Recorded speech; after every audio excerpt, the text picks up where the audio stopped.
Jika sebelumnya Prabowo Subianto seakan ada di atas angin menuju panggung Pilpres 2024, kini Ketua Umum Partai Gerindra yang juga Menteri Pertahanan itu harus berhati-hati karena hasil survei terbaru menempatkan nama-nama seperti Anies Baswedan, Ganjar Pranowo, dan Ridwan Kamil berada di atas Prabowo. Mereka lebih dilirik kalangan anak muda.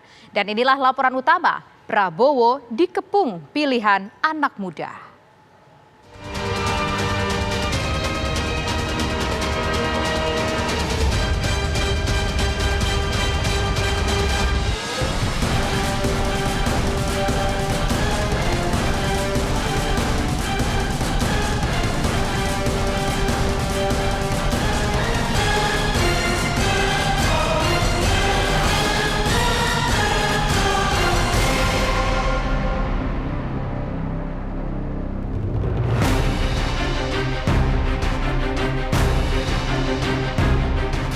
Nama Prabowo Subianto yang selalu jadi juara dalam survei calon presiden 2024 mendadak rontok. Ketua Umum Partai Gerindra itu tersingkir dalam survei jajak pendapat kelompok usia 17 hingga 21 tahun. Prabowo menempati urutan kelima sebagai capres idaman anak muda. Di atasnya ada nama Anies Baswedan, Ganjar Pranowo, Ridwan Kamil, serta Sandiaga Uno. Mereka adalah nama-nama potensial yang juga kerap muncul di bursa Cawapres 2024. Dan ini menunjukkan betapa dinamisnya preferensi anak muda termasuk urusan elektoral. Bahwa elektabilitas Pak Prabowo lebih rendah di kalangan anak muda, iya. Karena survei kami bulan lalu dengan populasi warga umum, Pak Prabowo di peringkat pertama kurang lebih sekitar 17%, sementara di kalangan anak muda usia antara 17 sampai 21 tahun, Pak Prabowo hanya dapat 9,5%.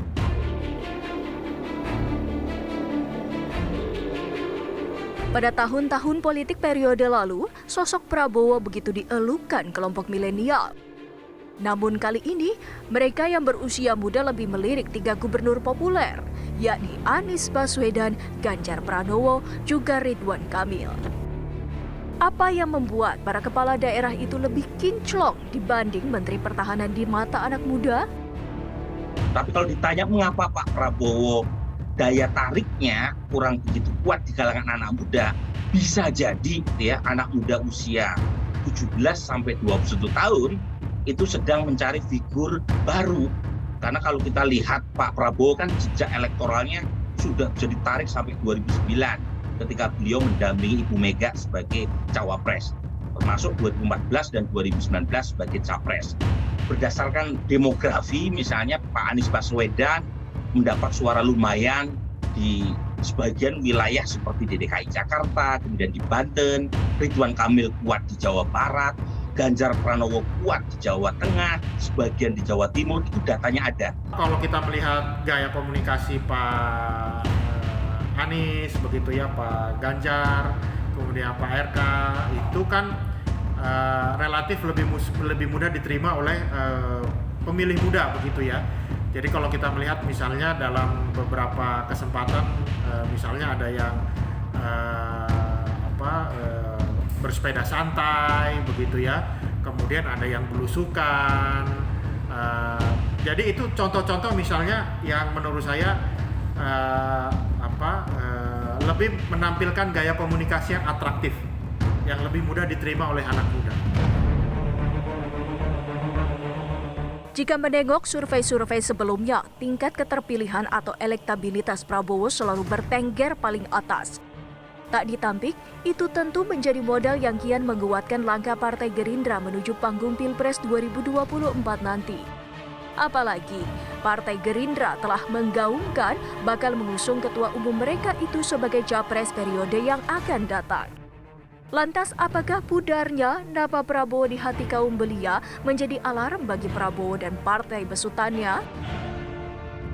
Saya kira tidak khawatir lah. Kita punya program, kita punya rencana, kemudian kita juga punya langkah-langkah. Saya kira ini gambaran awal lah. Sekali lagi proses ini belum mulai, ya kan? Pencapresan itu masih cukup lama. Ini sesuatu juga yang satu membesarkan kita, membesarkan hati kita, dan juga ya merupakan bagian dari bahan-bahan yang akan kita pakai sebagai untuk menentukan nanti pola strategi seperti apa yang kita lakukan.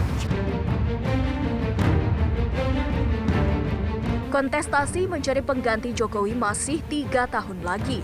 Namun munculnya nama-nama kepala daerah yang mengepung Prabowo ala survei bisa menjadi catatan penting.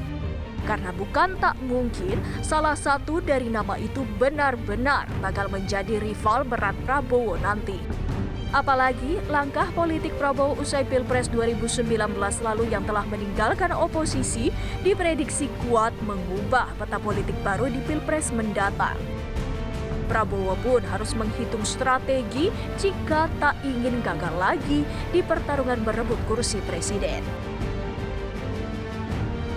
Tentu ini menjadi modal yang sangat baik untuk 2024.